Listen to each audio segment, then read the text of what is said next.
சட்டமன்றத்தில் உணவு மற்றும் நுகர்வோர் பாதுகாப்புத்துறை மானிய கோரிக்கை மீதான விவாதத்தின் போது நேரடி நெல் கொள்முதல் நிலையங்களில் விவசாயிகளிடம் லஞ்சம் பெறுவதாக உணவுத்துறை அமைச்சர் வெங்கட்ரமணன் தெரிவித்து பரபரப்பை ஏற்படுத்தியிருக்கிறார்.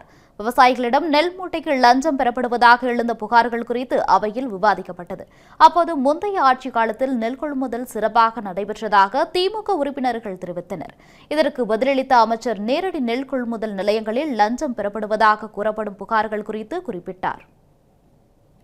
19/7/2026 அன்று கடலூர் மாவட்டம் குறிஞ்சிப்பாடி வட்டம் மருவாய் கிராமத்தில் நான் சொல்றேன், உதாரணம் சொல்றேன். கடந்த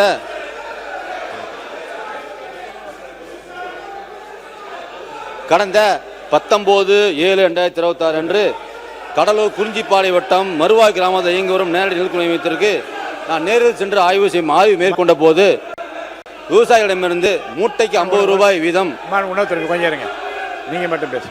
யாரா ஒருத்தர் பாருங்க, உட்காருங்க, நீங்க மட்டும்.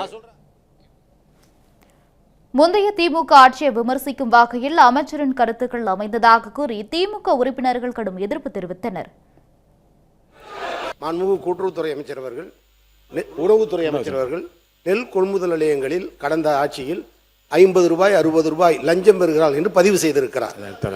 மன்னிக்கிறேன், வர்றேன், எடுத்துடலாம் சார். பேசலாம், அப்புறம் என்ன இருக்கு அதுல. ஆக இப்பொழுது அவர் தஞ்சை இல்ல, நான் கான்ட்ரோவர்ஸா சொல்ல பிரதர், கான்ட்ரோவர்ஸா சொல்லல. இதனால் ஆளுங்கட்சி மற்றும் எதிர்க்கட்சி உறுப்பினர்களுக்கு இடையே காரசாரமான விவாதம் ஏற்பட்டது.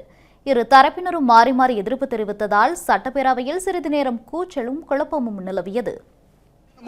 கடலூர் மாவட்டம் குறிஞ்சிப்பாடி வட்டம் மருவாய் கிராமத்தில் நான் சொல்றேன், உதாரணம் சொல்றேன். கடந்த